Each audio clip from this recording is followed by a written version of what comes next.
Há uma floresta em mim, sim, há uma floresta em mim, plantada em meu peito, bem no fundo mais negro. Há uma floresta densa, fechada, úmida e inóspita no que resta de mim, onde mariposas, em arroubos loucos, pousam e acinzentam os astros incógnitos da infância. Há uma floresta em mim, de fria folhagem faca, que corta a manhã da saudade.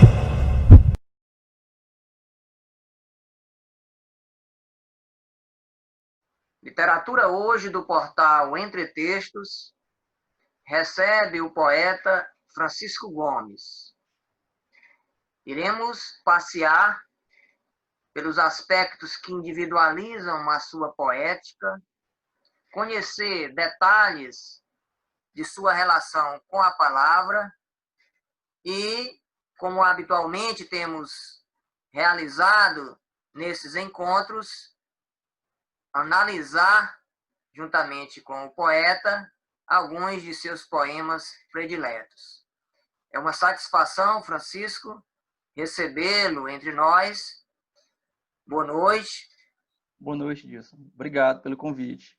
E antes de quaisquer palavras, eu gostaria de fazer aqui uma pequena digressão que se converte também em pergunta. Os autores, de uma maneira geral, os autores de literatura, costumam, muitos deles, terem uma relação um tanto conflitante com o primeiro livro que publicam. Muitos publicam a primeira obra em edições independentes. E aquela obra, nela, há, claro, uma ânsia em fazer-se publicado, uma ânsia em mostrar-se para o mundo sobre a forma da palavra escrita. E, naturalmente, que para muitos esse é um processo de grandes imperfeições, mas também um processo de descoberta vital, não apenas para o seu amadurecimento enquanto autor, para as descobertas inerentes ao processo de escritura, mas também de compreensão do próprio funcionamento do sistema literário. Muitos acreditam que o livro se encerra, o processo de produção do livro, né? Alguns leigos acreditam que se encerra quando um livro está publicado. E o processo, o caminho, é um caminho longo, bem longo, que jamais se encerra com um livro na prateleira de uma livraria. Então, quando você olha para trás, seu primeiro livro é de 2011, primeiro livro publicado. Quando você olha para trás e examina o percurso de sua vivência com a palavra escrita ao longo aí de quase 10 anos, neste 2020. Qual é precisamente o lugar do primeiro livro em sua formação? E mais do que isso, ao longo desse processo de diálogo com a palavra, o que mudou na sua forma de fazer poesia? Assim, realmente, muitos autores, eles têm essa coisa, né, de que o primeiro livro, nem considera às vezes que assim, não diria uma vergonha, mas que eles acabam que deixando o primeiro livro de lado, né? Tem muitos autores que fazem isso, né? No meu caso, especificamente, eu não tenho esse problema, né? E com isso não quero dizer que o meu primeiro livro esteja, vou dizer, como é que eu vou dizer, dentro de uma comparação de qualidade literária, né? De rigor, comparando-se com o mais recente, né? Não. Apenas quero dizer com isso que o meu primeiro livro, eu entendo que naquele momento, né? Eu era um outro cara, né? Eu era um outro ser, tinha outras experiências, tinham outras visões, né, de vida, outras vivências. Então, o meu primeiro livro é o primeiro livro, né? É, porque assim, o Poemas Quase sobre Poesias, né? Ele na verdade foi um vômito, né, cara? Ele veio o quê? Tinha saído do ensino médio, passaram-se 2 anos e tal. Então, foi um livro que eu fiz rapidamente, né? Escrevi rapidamente. Porque assim, eu comecei realmente a escrever, me tornei poeta no sentido público, né, em 2004, né, quando eu participei do concurso de sonetos na Universidade Estadual. Eu fazia o curso de História lá, e aí teve o concurso de sonetos, né, resolvi me inscrever. E aí eu acabei sendo o primeiro lugar desse concurso. Então, a partir daí, eu me tornei o poeta, né, o público. Então, a partir daí, eu comecei tornar público o que eu estava escrevendo, né? Então, num belo dia, né, acabei sabendo que estava rolando aí o concurso Novos Autores, resolvi me inscrever, né? Me inscrevi e aí fui agraciado com um prêmio. E o prêmio seria a publicação do livro, né? A minha intenção, pelo fato da grana, eu acredito que a maioria dos autores eles querem publicar sem gastar, né? Sem ter que bancar a publicação da obra. Então, minha intenção era essa, cara, tô com um trabalho pronto, beleza. Então, acabei sendo agraciado com o prêmio. E a premiação, né, os 1.000 exemplares. Então, o que acontece? Esse primeiro livro, para mim, ele foi um vômito, porque como desse livro, né, antes de iniciá-lo, eu estava fazendo muita leitura, conhecer muita poesia, muito poeta, lendo muita teoria da literatura e tal. Então, isso tudo, né, acaba que transbordando. Então, a forma que eu encontrei foi, não, cara, eu vou fazer um livro, eu preciso colocar isso para fora. Né? E foi assim que surgiu Poemas Quase sobre Poesias, Muito bem. que é um diálogo metalinguístico, né, com a literatura. Então, o que eu posso falar em relação a esse livro, comparando-se com os outros, é que, primeiro, eu tinha uma outra cabeça, né? Tinha uma outra cabeça, uma outra perspectiva, né? Mas esse livro, para mim, ele é tão valioso quanto os outros, e eu não nego. Né? Eu sei que o primeiro livro, né, para alguns autores, existe claras fragilidades, a gente ainda está construindo, né, está experimentando. Mas esse livro, para mim, cara, eu vejo ele como os outros, eu não tenho problema nenhum, certo? Nenhum. Né? Agora sim, com relação ao procedimento de lá para cá, é o seguinte: como a gente está sempre em constante aprendizagem, né, então o que acontece? É lógico, pelo menos comigo, né, acontece o seguinte: sou mais rigoroso, né? Apesar de ser urgente, eu não tenho pressa. Antes não, eu era muito ansioso. Já o que eu escrevia para mim já estava pronto ali. Hoje já não funciona mais assim, né? Vou escrevendo um poema. Eu sou o seguinte, eu sou de uma linhagem de poetas que isso não tem nada a ver com pretensão, com arrogância, não tem nada a ver com isso. Mas eu sou de uma linhagem de poetas em que eu preciso de epifania, eu preciso do espanto, como dizia o Goulart.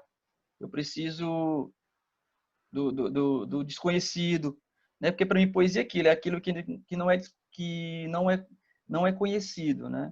Apesar de você estar vivendo o cotidiano, passando sempre debaixo da mesma árvore, mas quando você consegue de fato ser espancado por ela, se realmente quando você percebe ela, que aí vem o lance do espanto, aí você consegue materializar a poesia.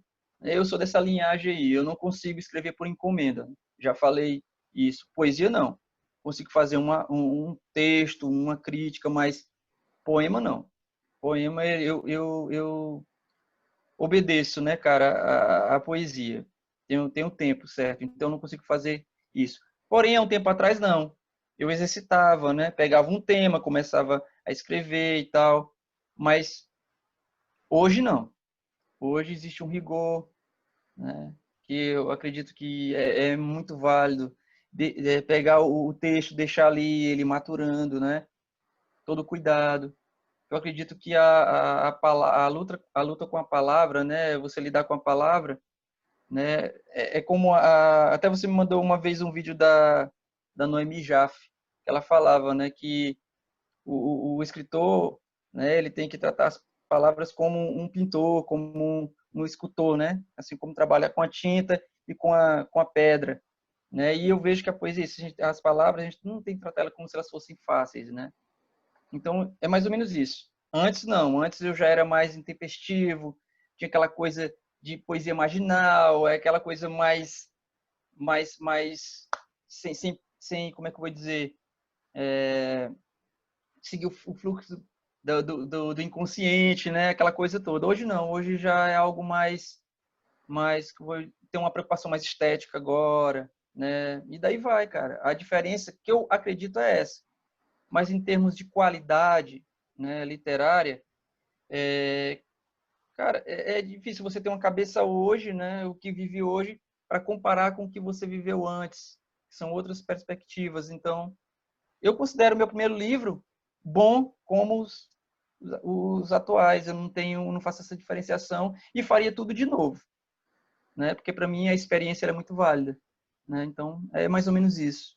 Nós vamos projetar aqui, Francisco, um pouco aqui da sua história com a palavra. Tem uma mini biografia aqui.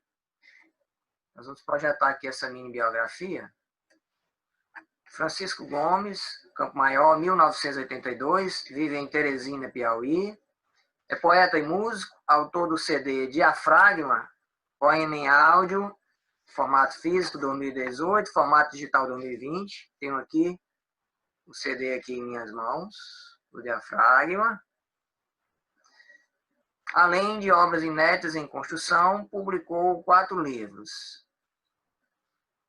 Poemas quase sobre poesias, Fundação Cultural Múcio Chaves 2011, primeiro lugar na categoria Poesia do Concurso Literário Novos Autores 2008, através da Prefeitura de Teresina, Aos Ossos do Ofício e o Ócio, Aos Ossos do Ofício Ócio, Penalux 2014, Face a Face ao Combate de Dentro, Caso A 2016, e O Despertar Selvagem do Azul Cavalo Domesticado. Isso. Este que tenho aqui em mãos. Isso. Edita o blog Pulso Poesia. Tem poemas publicados em revistas, coletâneas, sites, etc. Dedica-se cotidianamente à poesia num trabalho de pesquisa, leitura, contemplação e escrita. Admira a carência orgulhosa dos gatos e a tranquilidade dos jabutis. Temos um link para ouvir alguns dos poemas em áudio. Eu vou daqui a pouco projetar este link. Nós temos aqui um link que nos permite passear por esses poemas em áudio. Eu vou pedir permissão aqui ao leitor para que a gente possa conhecer. Vamos conhecer aqui um pouco desse trabalho. Vamos ouvir aqui um desses poemas, O Desejo Selvagem.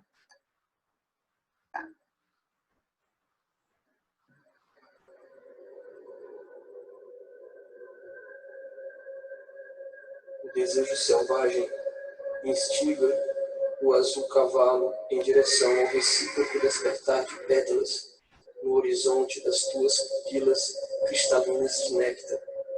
Assina, o desejo selvagem assassina olhares tortos, olhares mortos. O desejo selvagem alimenta corpos, cálidos intentos, sentimentos circulatórios. O desejo selvagem assola, destroça, recusa prazeres premonitórios.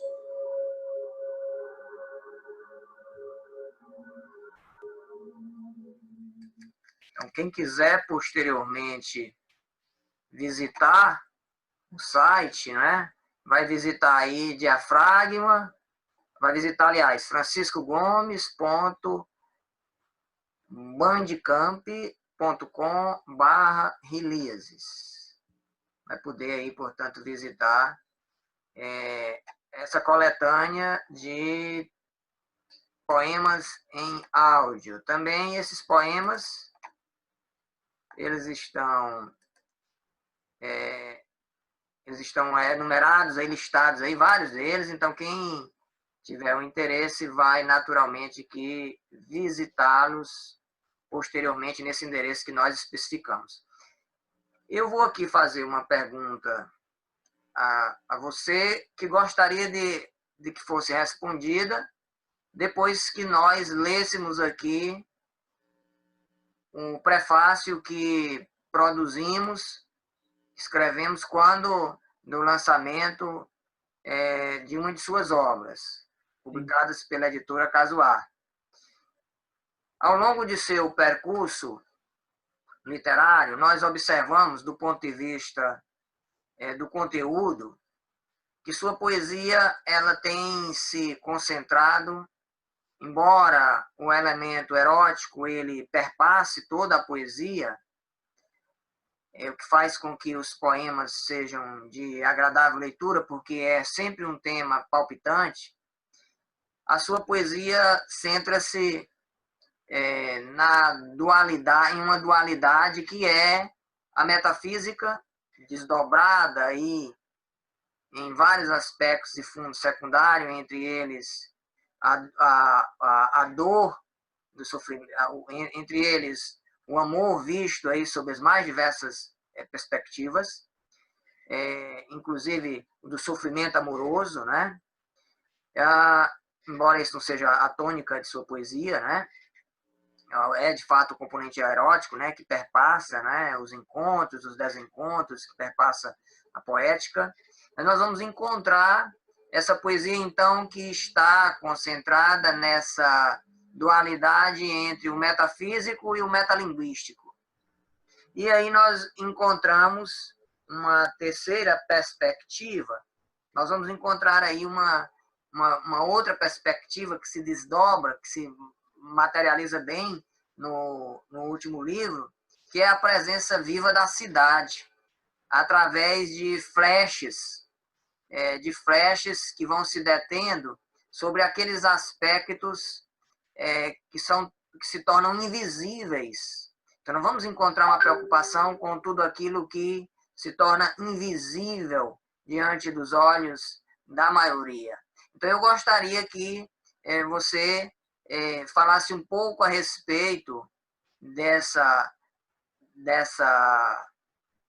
aspectos do ponto de vista temático, dessas escolhas temáticas, como, do ponto de vista da expressão, você tem procedido para que esses temas eles sejam ditos de uma maneira muito pessoal. Se a poesia é um espanto, nós buscamos, quando lemos todo poeta, quando lemos toda boa poesia, encontrar ali o grau de estranheza que autoriza aquele texto a nos parecer único. Então, quando lemos poesia, nós lemos poesia buscando exatamente um aspecto que é único da linguagem, único de quem, portanto, das representações que dado poeta escreveu. De que modo, portanto, metalinguagem, metafísica e, portanto, a cidade, através desses flashes, sobretudo para elementos que as estruturas de poder tornam invisíveis, se manifestam no plano da expressão. De que maneira esses elementos se apresentam em sua poesia, de modo único, a criar a dimensão do espanto. Certo. Assim, Dilson, como eu te falei, né, essa questão do espanto é algo, como eu te falando, é um mistério, né? A gente não tem mais, como você bem percebeu, né, a questão da metalinguagem, né, e essas outras temáticas, né, que estão aí, metafísica. Então, eu acredito que, no meu caso, são temáticas que estão ligadas com provocações, né? Provocações do que eu vejo, do que eu sinto, né? E isso acaba que a única forma que eu encontro de materializar isso, né, é através da poesia, né? Então, não, eu te digo sinceramente, eu não sei como, né, porque a metalinguagem, a metafísica, né, ela, de certa forma, ela é um fio condutor dentro da minha obra. Eu acredito que, a partir do segundo livro, né, isso fica bem mais claro. O primeiro, nem tanto. Né? O primeiro é um livro totalmente metalinguístico, né, e intertextual. A partir do segundo, eu acredito que a minha poética começa realmente a se definir, né, no sentido de personalidade, né, minha, de estilo, a partir do segundo livro, né, que é Aos Ossos do Ofício Ósseo. E, para ser sincero, eu nunca parei para pensar, né, essa temática nos meus poemas. Né? Para mim é algo natural. Né? Surge, né, como eu te falei, observando, contemplando, pesquisando, e aquilo que me provoca, né, é o que me comove. E o que me comove, né, eu acabo que transbordando. E aí esse transbordamento vem em forma de poema, né, cara? Mas, sinceramente, eu não sei como te falar por que que eu uso, né, a metalinguagem. O que eu posso te falar é o quê? Eu me sinto provocado. Você está entendendo? É uma provocação. O cotidiano me provoca, né? O que eu observo me provoca, então eu materializo. E se isso vem de forma metalinguística ou metafísica, né? Aí já são questões misteriosas para mim. Você está entendendo? Realmente eu não sei como te falar isso de uma forma objetiva, tá? Vou Eu fazer, acredito que vou pode fazer falar. a sua fala para fazer a minha interpretação. Tá. Interpretação Assim. da sua fala. Tá. Eu vejo que tudo isso se deve à constituição da subjetividade, né? Claro, Tal claro. forma que se percebe que o seu primeiro livro, ele é um livro pontuado, não apenas pela descoberta de uma voz, a tentativa de descobrir uma voz, como Sim, todo e qualquer livro de estreia, mas, sobretudo, nos livros seguintes, você vai se constituindo pela vivência concreta que ultrapassa a esfera do lido, né?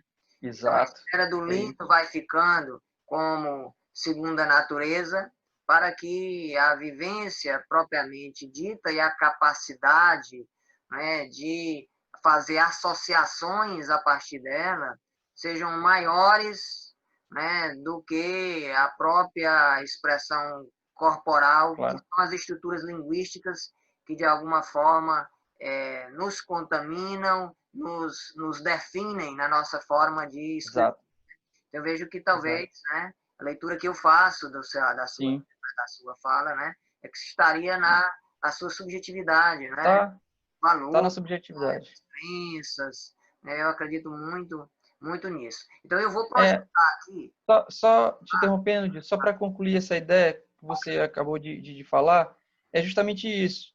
Até porque, como eu tenho a poesia como uma extensão, né, existencial do corpo mesmo, da vida, então a gente, quando você é poeta, quando você escreve, você realmente não tem esse lado objetivo, né, do porquê eu uso. Se bem que tem muita gente que escreve dessa forma, né, faz um poema, eu vou trabalhar com metalinguagem, eu vou trabalhar metafísica. No meu caso, não tem isso.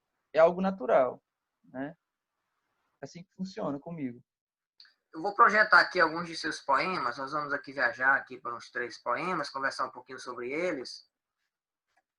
Me permita aqui. Vamos aqui. Eu vou avançar. Eu vou pontuar aqui para poemas. Vamos aqui para esse poema.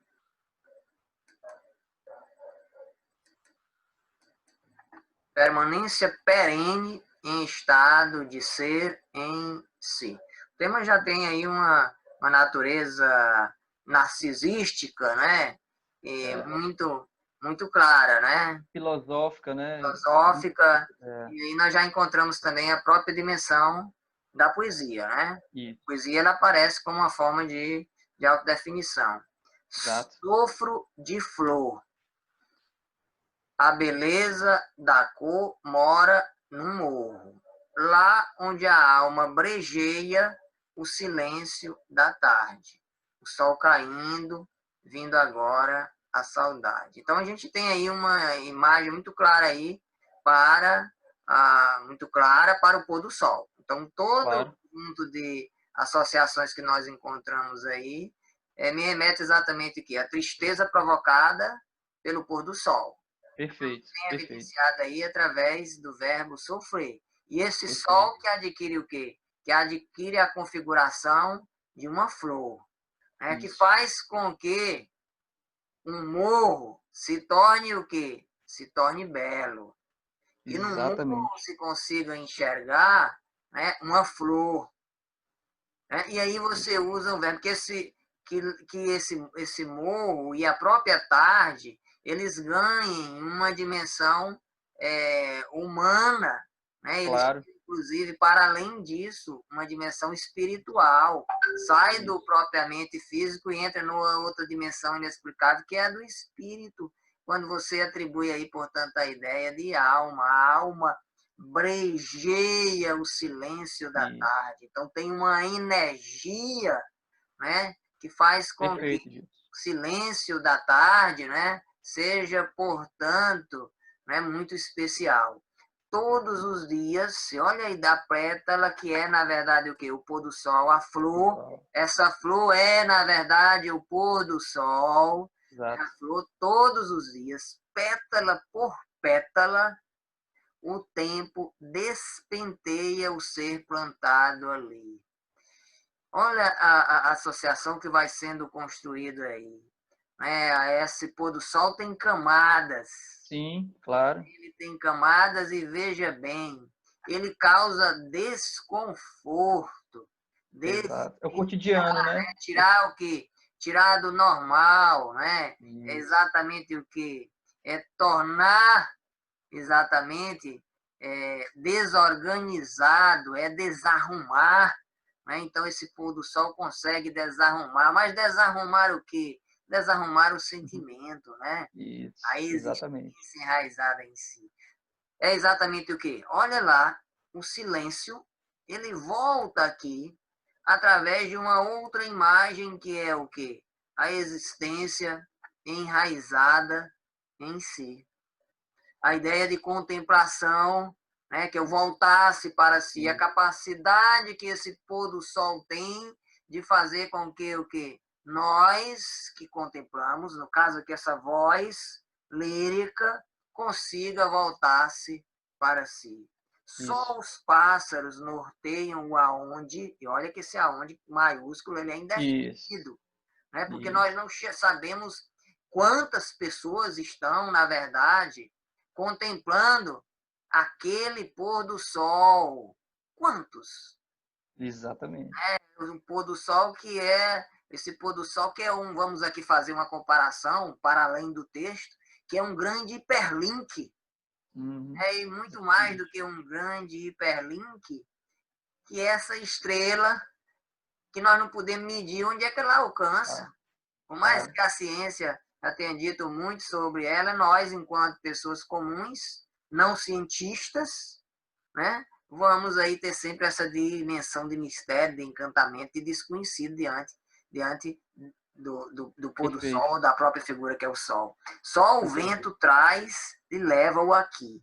Então, aqui nós temos a dimensão muito clara do agora que volta novamente. Esse agora que é silêncio, esse agora que é a existência enraizada em si. Sofro de flor, parado, permaneço próximo do pouso. E veja que essa contemplação ela se faz de questionamentos. Agora ele está parado. Agora é a dimensão exatamente a contemplação, o ato de contemplar, ele aparece aqui mais claro, mais intenso, né, aqui nessa construção. Nesse verso, ele aparece mais forte do que nos outros. eu vejo que o vocábulo pouso, tá? Que essa expressão nominal, ela intensifica a ideia da contemplação. Claro. Pouso de quê? De um passarinho que acaba de levantar voo. E é como se aí estivesse também, né, a certeza da passagem do tempo. Né? Então, nós não temos só nós temos só, claro que se deteve, né? Essa voz lírica, ela se detém, né, no pôr do sol, que vai assegurando aí primeira condição de existência, né? Exato. E, naturalmente, a dimensão dessa energia que vai tomando conta desse instante de contemplação. Ela se detém tanto nisso, e, de repente, tudo isso vai embora simplesmente com o quê? Claro. O pássaro que levanta Claro. o voo, né? Que dá a dimensão exata aí da própria passagem do tempo, né? Exato. Quando você lê a si mesmo, Francisco, Sim. essas leituras de si mesmo, elas costumam provocar em você também estranhamentos, naturalmente. Claro. E você Claro. escreve, quando vai ler, é como se o texto não tivesse aí. Como se não fosse eu que tivesse feito. Exatamente. Eu tenho essa impressão. Exatamente. Então, quando você faz essa leitura leva em conta exatamente o que mais? Você, como leitor de si mesmo, considera o que mais na hora de se ler? Certo.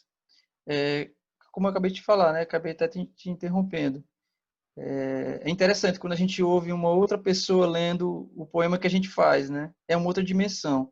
Mas quando eu me leio, né, que é coisa rara de se fazer, mas, por exemplo, quando a gente vai fazer, vou falar a gente não, vou falar eu, né? Quando eu faço um poema, né, eu entro num estado de espírito, né, especial. Então, esse momento fica imperceptível eu me perceber. Olha só isso, né? Então, é algo que jorra, né? Então, eu faço aquilo. E, lógico que tem alguns poemas que eu reflito, né? Faço muita reflexão, vem um verso e eu vou trabalhando em cima, e tem alguns poemas que já vêm praticamente prontos, né? Esses poemas que vêm praticamente prontos, esses são imensuráveis. Eu nem tenho, assim, parei para ler, refletir sobre eles. Mas agora esse, por exemplo, esse poema que você leu agora, esse eu nunca tinha parado, tá, para ler. Ele foi um desses que eu estava num estado de espírito interessante, que especial, né? E que eles vieram de repente, né? Eu lembro muito bem desse poema, né? Fui passear pelo centro e eu estava ali na beira do rio, né? Resolvi sentar e estava realmente um pôr do sol, estava vermelho, estava lindo. E veio tudo isso, rapidinho eu fiz ali na hora. Né? Mas você lendo agora, a dimensão que eu tenho, eu tentando me ler agora, é estranho, lógico, estranhamento. Eu procuro também colocar o estranhamento dentro da poesia, porque eu acredito que desautomatiza os sentidos, né? Uma das funções da poesia é desautomatizar também. E, cara, é muito estranho. Para mim é estranho. É o que eu quis dizer, mas ao mesmo tempo eu acredito que não dá para explicar. É uma sensação louca, né? Eu prefiro não me ler, mas a sua interpretação foi bem direcionada, foi no ponto, né? A ideia é essa mesmo, é isso, Eu é vou de então, contemplação, Francisco, eu né? vou fazer aqui a leitura do final do poema. Sim, Quantas vezes for necessário, habitarei o sim, exílio do verbo. certo, certo, Sílaba por sílaba, golpeio a palavra de frente. E aqui sim, aparece, inclusive, um elemento erótico, né, muito sutil no claro, poema, né? claro, Recebo de volta o impacto, bem no fundo do âmago da mente, né? Então, sim, aqui, em essência, nós vamos encontrar uma associação que é a associação que alguém poderia, inclusive, associar, não tem nenhuma viagem extremada aqui, alguém poderia associar essa imagem à imagem do orgasmo, né? claro, Ou poderia claro, fazer outras associações, inclusive com a satisfação, com toda e qualquer situação de satisfação de tarefa vencida, né? pronto, é exatamente isso, Para é além isso disso, mesmo, né? Embora aí haja, de maneira bem construída, muito sutil também a presença viva, né, do elemento erótico, né? É como se fosse compensasse a labuta, né? Porque esse poema é do livro Face a Face ao Combate de Dentro, né? Então, todo esse livro aí, ele trabalha em cima disso, dessa luta com a palavra, desse corpo a corpo, né? Então, aquele lance de você aquela luta vã, né, que o Drummond fala, né, com as palavras, mas no final você acaba chegando num resultado satisfatório, entendeu? É mais ou menos isso. É lógico que tem outras coisas, mas também sobre a questão erótica, é lógico, a partir do momento que eu me envolvo com a palavra, é impossível não ter esse relacionamento erótico com ela, né? Eu tenho, sempre tive, né? Não tenho pudor em relação às palavras. E minha poesia eu trato dessa forma, né? Sempre vai ser uma relação erótica, desde o primeiro livro até o último, né? E esse livro especificamente ele tem isso porque ele tem, lógico, ele é metalinguístico, né? E fala dessa relação que o poeta eu tenho com a palavra, com as palavras, com o poema, com a poesia, né? E é materializado aí dessa forma. Eu vou aqui projetar, eu vou aqui fazer a leitura desse poema, em seguida lançar você um questionamento em torno do qual nós encerraremos o nosso diálogo. Então, à noite, a cidade reclama. Então, o seu poema, ele se configura aqui de cara, nós podemos perceber como um poema que é uma espécie de protesto. Claro, sim. O poema se constitui em a forma de protesto. Aliás, os poemas deste livro. Isso, exato. Essa dimensão, né, de mostrar a face invisível, né, que é ofuscada pelas estruturas de poder, né? Exato. À noite, a cidade reclama.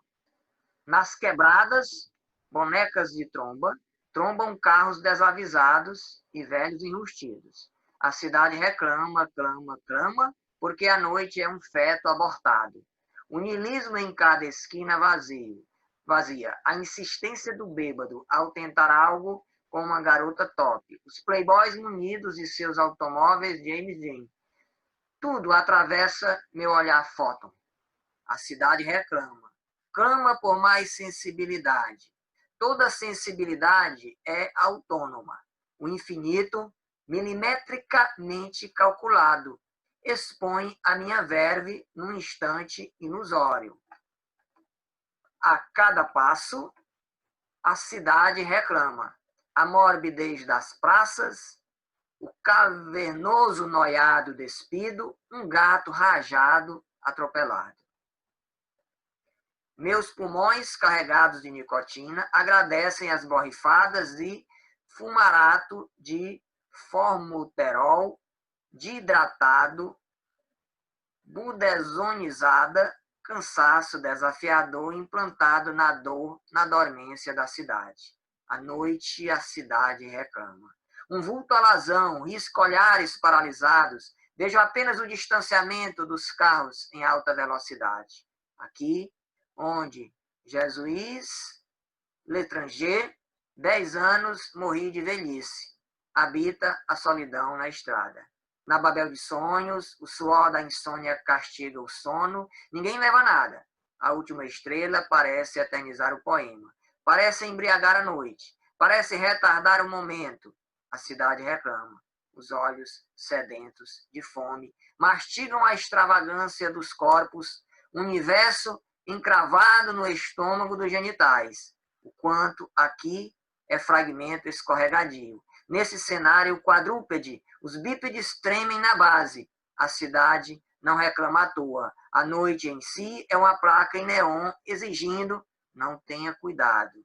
À noite, a cidade reclama. Meu faro equestre a lapisanello denuncia o frescor da ausência que paira na arquitetura depredada. Todos querem deixar a sua marca. À noite, a cidade reclama. Reclama. Meu corpo, apelo em decomposição, tange o toque frio do medo, num obsoleto gesto onde os becos sangram pedras, os muros sangram palavras, as árvores sangram orgasmos. À noite, a cidade reclama. A cidade despida, derme de vidro, desafia os desamparados. a louca, insana lua em risada. Ah, não dá trégua aos corações dispersivos e inacabados. Os bares transpiram, que delícia viver de pão e circo, e eu hospedado na zona de conforto do meu próprio umbigo com os meus grilos, reclamo com a cidade. Então, nesse poema, que é um poema protesto, é um poema como noutros poemas em que você faz uso aqui dos sinais de pontuação de maneira inusitada para marcar exatamente a interrupção e fragmentar intencionalmente a linguagem. Existe aí um efeito semântico muito bem construído aqui, com a ideia de que é continuidade, né? Claro. É continuidade de algo que está interdito, né? E que está interdito no leitor também, e aqui entre as várias associações que nós podemos fazer. Então, para finalizar aqui o nosso diálogo, eu pergunto, se você tivesse que escolher hoje, aos olhos de hoje, uma imagem que fosse capaz de definir a sua poética.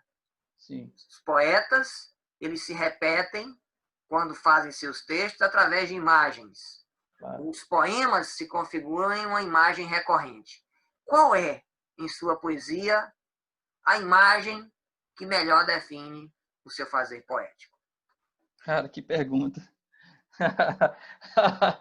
Cara, que imagem. Porque, Edilson, é complicado, porque assim, olha, se a gente for pegar o primeiro livro, lógico que a partir do segundo tem esse fio condutor, claro, mas, por exemplo, o segundo livro, né, Aos Ossos do Ofício Ósseo, ele foi de uma experiência, né, de uma experiência que eu diria que realmente eu vivi esse período muito ocioso em todos os sentidos, entendeu? Daí surgiu esse livro, por isso o título. Se você for trabalhar temática, tem a ver com isso, né? O terceiro, que é Face a Face ao Combate de Dentro, ele já é um livro que eu me isolei, ficou uma coisa só eu de frente com as palavras, tá entendendo? Não tive nesse livro uma experiência cotidiana no sentido de contemplação, de observar nada. Foi uma luta diretamente com a palavra mesmo. Se você for ler o livro, quem lê, né, quem for ler o livro vai perceber isso. Cara, esse cara se trancou no quarto escuro e ficou realmente só brigando com as palavras, brigando, transando, seja o que for, né, esse relacionamento com as palavras. Já o quarto, esse foi de uma experiência, né, de rua, né, O Despertar Selvagem do Azul Cavalo Domesticado, né, que muita gente pergunta, mas por que esse título? Cara, é aquela história, tanto no candomblé como na Umbanda, as pessoas que recebem, né, as entidades, elas são chamadas de cavalo. Neste caso aí, eu sou o cavalo, né, e recebi essa entidade justamente para materializar a poesia, onde foi criado um próprio universo, né? O livro é dividido em 8 partes, tirando ali a parte que é introdutória, mas representa cada parte representa um dia da semana, né? Então, cada poema foi construído para um dia da semana. Foi uma vivência, foi mesmo de rua. Eu saí na madrugada mesmo, correndo perigo, né? A pé. Eu queria viver isso, né? Sentir essa coisa, observar, né? Esse poema especificamente, né, Dilson, que tem essas imagens aí, essas imagens metafóricas, né? Elas são imagens que eu vivenciei, que eu vi, né? Então, é complicado eu procurar uma imagem que defina, porque, cara, não dá. Que imagem seria, cara? Não dá, não tem como te dizer. É uma coisa... Não tem uma outra pergunta que possa... Porque eu acredito que eu iria me resumir muito, entendeu? Eu iria me limitar. Por que nós estamos fazendo essa pergunta, né? Ah. Aliás, repetimos com uma certa frequência sim. aqui no nosso diálogo, né? Considerando-se a nossa função aqui, entre outras questões, que é a de gerar um arquivo por meio do qual se possa observar como o autor ele constrói a sua poética do ponto de vista temático e do ponto de vista formal. mas você respondeu aí concretamente a Sim. imagem, né, com a explicação sobre os poemas, sobre o fazer de cada livro, né? Você, Isso. de alguma forma, respondeu Claro. qual foi a imagem em cada um dos livros. Que o próximo, assim, eu tenho já alguns outros livros prontos com outras experiências, né? São livros inéditos, então nem adianta, porque se eu for falar aqui, Ou são seja, livros que não foram publicados, né? há uma preocupação em sua poesia, isso é difícil de ser alcançado, mas há uma preocupação em não se repetir de livro a livro, né? Claro, E ver claro. isso, não dá para É. fugir desses aspectos que eu pontuei aqui. Não, porque é uma característica. Você tem razão. Por isso que eu te falei que eu não. É lógico. A Mas não partir do dá para segundo livro, enxergar, mas não dá para enxergar um livro, um projeto de um livro como sendo a continuidade do outro. É comum nós encontrarmos isso em muitos poetas. Na filosofia, isso, nós não enxergamos um livro como sendo, em essência, a isso, continuidade de um projeto é, que poderia ter sido executado com maior primazia no livro anterior. Não é é, continuidade. e, Os livros, eles é, realmente e- têm uma sim, autonomia, né? Não são a claro, continuidade de uma história não, literal. não. Eu Porque depende muito da experiência, né? Cada livro vem, apesar de que existe uma característica, como você falou, e é isso mesmo. A temática da metalinguagem e da e da metafísica são inerentes a mim. Isso com certeza foi devido às minhas experiências, minhas leituras, é claro, Eu vou, né? Não é algo proposital, né? eu vou então, Francisco, complementar a pergunta anterior com a outra Sim, pergunta para a qual eu creio você vai se sentir mais à vontade para responder. tá bom. Eu acompanho, às vezes, divulgações que você faz sobre livros, livros sobre o fazer poético. Quem escreve literatura tem que levar isso a sério, Sim, tem que, de fato, mergulhar nos livros sobre linguagem, não que vá sair fazendo receituários ou claro, que claro. possa ter realmente a autonomia da reflexão sobre o fazer poético, sobre o fazer literário. Então, quais seriam para você, considerando a sua poesia, quais seriam os livros que você julga fundamentais ou alguns dos livros fundamentais para a formação do poeta? Então, nós encerramos o nosso diálogo, já que você resistiu em Certo. responder a pergunta anterior e acabou respondendo, né? É verdade. Vamos complementar a pergunta anterior com essa Certo, pergunta. Quais os livros que cara. você julga Certo. fundamentais para a formação do poeta? Certo, ótimo. Como você citou anteriormente, né? Não existe receita nessa coisa, mas assim, eu acredito que todo poeta, né, ele tem que mergulhar na linguagem, né? Então, assim, para mim, pelo menos para mim, livros de grande importância, eu digo da parte teórica, primeiro, o livro do Octavio Paz, né? Que é o que eu sempre esqueço o título, cara, é tão simples. Eu acho. O Arco e a Lira. Ótimo, o Arco e a Lira. Octavio Paz. É... Cara, tem o livro Como Fazer Versos, o ABC da Palavra, o ABC da Palavra do Ezra Pound, né? Como Fazer Versos do Mayakovsky, né? Então, por aí vai. Agora, poesia, aí já é questão pessoal. Eu já não acredito. Você está pontuando aí exatamente leituras que, para mim, são muito caras. Esses livros são livros de minha predileção. Sim, Como Fazer Verso, do Mayakovsky, é, o ABC da Literatura, o Arco e a Lira. Então, isso. aqui, meu horizonte aqui, que eu estou olhando aqui para eles ali, eles são apenas estes livros, né?